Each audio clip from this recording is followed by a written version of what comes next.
Labadiena. Taip, esu sveikatos apsaugos viceministrė Laimutė Vaidelienė, bet šiaip iš esmės esu vaikų ligų gydytoja, vaikų alergologė. Tai tam tikrą prasme esu prisilietusi ir prie mitybos, ir žinoma tikrai prie vaikų. Taigi, ką norėjau šiandien aptarti, tai norėjau tokius pagrindinius rodiklius pateikti, remdamasi Higienos instituto 5 paskutinių metų duomenimis. Kalba eitų apie demografinę situaciją, ligotumą vaikų, mirtingumą ir gyvensenos ypatumus, kurie tikrai bus susiję vėliau, kai kalbėsime apie mitybą. Taigi, turbūt jokios naujienos nepasakysiu, kad tikrai, po Lietuvos nepriklausomybės atkūrimo mes turime, rimtą situaciją demografinę su tikrai vis mažėjančiu gimstamumu. Ir 23 metais, jeigu mes turime nuolatinių gyventojų apie 2,8 milijono, tai vaikų mes turime tik tai 17,8%. Ir tai yra, 500 tūkstančių vaikų iš esmės. Gimstančių kūdikių kiekvienais metais yra vis mažiau. Ir 23 metais buvo mažiau negu 22, 6 su virš %. Ir tas gimstamumas iš tikrųjų ir tūkstančių gyventojų taip pat, kaip matote, mažėja per 5 metus nuo 8,9, tai beveik 9 iki 7 gimusių tūkstančių gyventojų.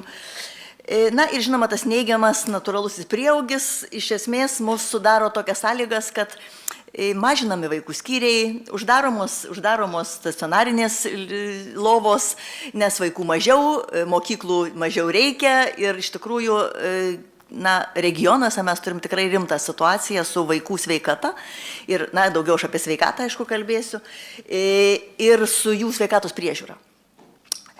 Taigi, jeigu kalbėsime apie sergančius vaikus, kokiam ligom jie dažniausiai serga, tai reikia pasakyti, kad vaikai ir jaunuoliai iš tikrųjų, jų ligotumas, jų tas bendras sergamumas, jis nėra didėjantis, jis yra mažėjantis ir per 5 metus sumažėjo, 15-18%, tai yra netaip mažai.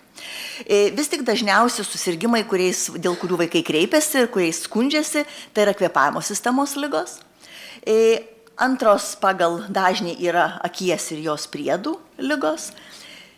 Apie 3 simptomų grupę aš norėsiu pakalbėti atskirai, tai yra požymiai neklasifikuojami kitur, apie tai mes dar pašnekėsim. Traumos, žinoma, 4 vietoje, ir virškinimo sistemos sutrikimai 5. Tai yra pagrindiniai tokie baziniai skundai, dėl ko vaikai kreipiasi. Tai jeigu mes kalbėsime apie kvėpavimo sistemos ligas, tai taip jos yra dažniausias ir tai turbūt yra visiškai normalu. Vaikai eina į darželius, vaikai eina į mokyklas, kvėpavimo sistemos, ypatingai virusinės ligos, yra labai tikrai greitai užkrečiamos, tai turbūt jokios naujienos čia nepasakysim. Vis tik reikia pasakyti, kad kvėpavimo sistemos ligų iš tikrųjų po trupučiuką mažėja. Ir 23 metais tūkstančių vaikų teko beveik 600 sergančiųjų. O 2019 metais buvo, sakykime, šiek tiek daugiau. Didžiausias ligotumas šiomis ligomis iš tikrųjų yra darželinėme amžiuje. Tai vėlgi yra normalu, kada imunitetas dar nėra labai subrendęs, o kontaktai su virusinėmis ir bakterinėmis kvėpavimo takų infekcijomis yra be galo dažni kolektyvuose. Ir mažiausiai, aišku, serga paaugliai. Žinoma, tuomet jau jų imunitetas yra pakankamai geras susidoroti su tomis problemomis. Tai čia tokios, dažnos, kaip sakyti, ligos, iš kurių dažniausios lėtinės ligos yra vaikų astma, vaikų alerginė sloga, alerginis rinitas ir panašiai. Antroje vietoje, kaip jau minėjau, yra akių ir jų priedų susirgimai. Tai čia turbūt nebus visiškai jokia vėl naujiena, jeigu mes kalbėsime apie toliaregystę, trumparegystę, vokų ir akidobės susirgimus, tai turbūt vėlgi tikrai dažna problema. Šiek tiek jų nežymiai daugėja, didėja. Ir vėlgi dažniausiai diagnozuojamos šios ligos regos sutrikimai ypatingai 5-9 metų amžiaus vaikams. Tai vėlgi turbūt yra natūralu ir mes turbūt su savo ekranais, su žaidimais ir taip toliau tikrai tos regos tiem vaikam nepagerinam. Ir ta trečioji priežastis, kurią aš jau minėjau, tai yra simptomai neklasifikuojami kitur. Tokie kaip neaiškios kilmės pilvo ir dubens skausmai, neaiškios kilmės gerklės ir krūtinės skausmai, nežinomos ir nepatikslinamos ir susirgimo priežastys ir taip toliau. Tai yra 3 vietoje pasitaikančios diagnozės. Ir aš sustojau prie jų todėl, kad tai reiškia, kad tos ligos nėra nustatytos, diagnozuotos ir jos nepasikeitė, jos, ta prasme, diagnozės patvirtinimo metu jos nebuvo pakeistos. Ir čia kaip vaikų lygų gydytojas daug metų kalbantis apie tai, kad vaikus turi gydyti vaikų lygų gydytojai, aš turiu pasakyti, kad aš čia matau kompetencijos stoką. Dėl to, kad per 10 paskutinių metų, tai atsiprašau, per 5 paskutinius metus, tokių susirgimų diagnozių padaugėjo 10%. Tai mes puikiai žinome, kad kiekvienais metais apie 5%, nuo 5 iki 10% daugiau vaikų kreipiasi į skubios pagalbos skyrius, kur dažniausiai jiems suteikiama vaikų lygų gydytojo konsultacija. Šis rodiklis vėlgi rodo, kad tų kompetencijų galbūt tikrai nėra pakankamai. Ir turbūt čia reikėtų gal pasakyti, kad kaip tik šie požymiai dažniausiai diagnozuoti Šilutėje, Rokiškyje, Panevėžyje. Daug mažiau Kretingoje, Kauno rajone, Akmenėje. Tai tiesiog, yra net regionai, kuriuose turbūt yra tam tikros problemos, su kuriam reikėtų tvarkytis. Ir aš manau, kaip vaikų lygų gydytoja, manau, kad vis tik pirminėje grandyje vaikų lygų gydytojas ten, kuris galėtų būti, kur yra pakankamai vaikų, tikrai galėtų ir turėtų atsirasti, nes per 20 metų, kai šeimos gydytojo institucija buvo įdiegta, iš tikrųjų vaikų lygų gydytojai iš pirminio lygio buvo išstumti. Ir rezultatą mes turim, tokiam diagnozėm. Traumos. Vienas žodis apie traumas iš tikrųjų svarbu, tai yra 4. pagal dažnį priežastis. Per paskutinius 5 metus jų šiek tiek mažiau laimiai iš tikrųjų. Dažniausiai tai yra tokių jaunų paaugliukų, 10-14 metų amžiaus vaikų ir dažniausiai berniukų problemos. 1,7 karto dažniau jie patiria traumas negu mergaitės. Ir aišku, jeigu darželinėme amžiuje tos traumas dažniausiai vyksta namuose, tai vyresniems vaikams dažniausiai tai yra eismo įvykiai, mokyklos aplinka. Ir čia vėlgi reikėtų kalbėti apie tą saugumą, apie tėvų mokymus, apie saugumą viešose vietose, saugumą mokyklose ir darželiuose, dėl to, kad tai yra tikrai didžiulis kiekis vaikų, kurie vėliau iš tikrųjų kartais ne tik reabilitacijos reikalingi, bet ir patiria ilgalaikius sveikatos sutrikimus ar net negalę po tokių susirgimų. Ir 5. vietoje virškinimo sistemos ligos, kurios šiandien susijęs su mūsų turbūt problema daugiausiai, tai yra mitybos sutrikimais. Reikia pasakyti, kad mergaitės šiek tiek dažniau skundžiasi tokiais sutrikimais negu berniukai ir per 5 metus tokių sutrikimų šiek tiek sumažėjo, apie 6%. Vis tik tai dažniausiai tai vėlgi yra ankstyvo mokyklinio amžiaus vaikų arba vėlyvesnio darželinio amžiaus vaikų susirgimai, 5-9 metų amžiaus vaikams nustatomos vienokios ar kitokios virškinimo trakto susirgimai ir ligos. Tai turbūt tokie pagrindiniai aspektai dėl sergamumo ir reikėtų vis tik tai pasidžiaugti, kad nors mes tų vaikų turim nedaug, bet mirtingumo rodikliais mes irgi galime tikrai pasididžiuoti. Kūdikių mirtingumo rodikliai per paskutinius metus 5 išliko tokie pat maži, kaip jau ir 5 metus prieš tai. Neviršyje 5 mirčių tūkstančių gyvų gimusiųjų, o 23 metais buvo pasiekę tikrai tokį labai nedidelį rodiklį, 2,8 gimusių, mirčių, naujagimių mirčių tūkstančių gyvų gimusių naujagimių. 23 metais pagrindinės kūdikių mirties priežastys buvo, kaip ir turbūt priklauso, perinatalinio laikotarpio ligos, dažniausiai tai sunkios infekcijos ir įgimtos formavimosi ydos, kurios dažnai būna nesuderinamos su gyvybe.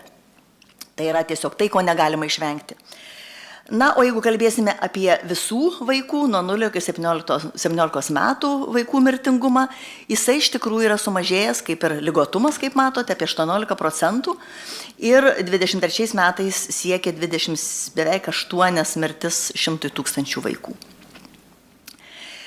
Pagrindinės mirties priežastys, imant visą vaikystės amžių, iš tikrųjų pirmiausiai tai yra išorinės mirties priežastys, tai tos pačios traumos.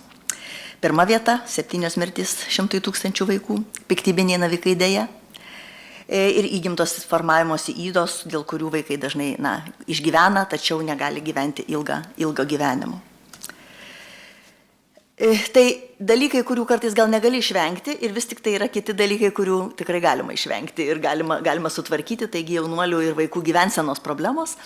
Vaikystė yra laikotarpis, kai formuojasi esminiai įpročiai, kurie tikrai gali turėti ilgalaikį poveikį visam gyvenimui, todėl tai yra labai svarbu. Išmoks sveikai maitintis, reguliai mankštintis, sportuoti, išlaikyti emocinę pusiausvyrą yra svarbiausi dalykai, kurie bus reikalingi suaugusio amžiuje. Tai gali sumažinti iš tikrųjų daugybės ligų riziką, tikrai pagerinti gyvenimo kokybę, psichinę sveikatą, prailginti gyvenimo trukmę ir tikrai ne man jums aiškinti, kaip yra svarbu pačiais ankstyviausiais vaikystės periodais padėti gerus pagrindus visam gyvenimui. Higienos instituto paskelbtoje pirmokų tėvų apklausoje mes galime matyti iš tikrųjų, kokia yra problemos su mityba vaikų. Lyginant, jau 20 metų, 2008 ir 2023 metus, yra nustatyta, kad reikšmingai didesnė pirmokų dalis pusryčiauja ryte. Tai yra labai svarbu, nes vaikai augantis organizmas, jie turi gauti bent 4-5 maitinimus per dieną. Taigi, tikrai yra daug pusryčiaujančių, tačiau kas trečias pradinukas tik tai pusryčius valgo mokykloje. Tai dalis valgo, aišku, galbūt namuose. Reikšmingai didesnė dalis, negu kad buvo prieš tos 20 metų pirmokų, kasdien arba kelis kartus per dieną valgo šviežias daržoves ir vaisius, tačiau iš karto noriu pasakyti, kad šita mitybos dalis yra nepakankama. Ir daržovių, ir vaisių tikrai yra, ypatingai daržovių yra valgoma per mažai, per retai. Tikrai didžioji dalis vaikų kasdien valgo mėsą ir tikrai yra reikšmingai sumažėję per paskutiniuosius kelius dešimtmečius gėrimų su pridėtiniu cukrumi vartojimas. Kalbam apie sultis, apie gaiviuosius aromatizuotus gėrimus ir aš kaip alergologė šitoje vietoje tai tikrai mes visada mokom pacientų tėvus, nes ne tik, kad labai nesveika, bet dar ir išberti gali. Pagal Pasaulio sveikatos apsaugos organizacijos rekomendacijas vaikai turėtų valgyti 4-5 kartus per dieną, reguliariai, būtinai pusryčiauti, neatsisakyti pusryčių, vartoti kuo įvairesnį maistą ir, kaip jau minėjau, suvalgyti bent 400 gramų įvairių daržovių, neskaitant bulvių, kasdien. Vaikų gėrimų racioną vis tik turėtų sudaryti vanduo, o ne saldikliais pagardinti gėrimai. Ir kaip jau minėjau, nors įvairių daržovių ir vaisių suvartojimas didėja, tačiau vos iki 40% mokinių kasdien vartoja daržoves. Jeigu kalbėsime apie nutukimą, kur rodysiu toj paskaidrę, tai turbūt pirmiausia reikėtų kalbėti apie fizinį aktyvumą. Ir vaikų gyvensenos tyrimų duomenimis Lietuvos mokyklinio amžiaus vaikai, tai yra 5, 7, 9 klasių vaikai, kurie kasdien nepamokų metu aktyviai sportavo, sudaro tik tai 14%. Tai dar reikia pasakyti, kad sudėjus su mokykloje buvusių sportų, tas procentas išauga galbūt iki 30, gal 40, bet visi kiti tai sėdi prie žydrųjų ekranų. Noriu pasakyti, kad vidutiniškai daugiau negu 4 valandas per parą prie žydrųjų ekranų praleidžia apie 30% vaikų. Ir mes vėlgi dabar jau kelis kartus čia kalbam apie mobiliųjų telefonų žalą ir apie ekranų žalą ir apie tai, kaip ekranai dirgina iš tikrųjų lokales frontalinės, tai yra kaktinės smegenų sritis ir tikrai pažeidžia tolygų smegenų vystymąsi, gali turėti reikšmės ir įvairiems psichologiniams sutrikimams ir autizmo spektro sutrikimams. Tai yra tikrai labai svarbi problema ir aišku, jeigu kalbam šiandien apie mitybą ir apie nutukimą, tai tas sėdėjimas taip pat turi tikrai didžiulę žalą, vietoj to, kad vaikas žaistų lauke arba sportuotų, jisai tiesiog praleidžia laiką namuose prie ekrano.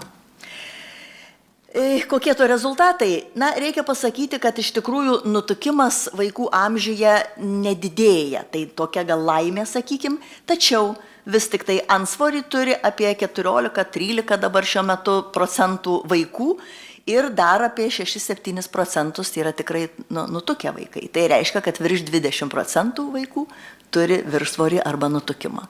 Ar tai yra daug? Aš manau, kad tikrai labai daug. Taigi, tokia mano įžanga į jūsų konferenciją.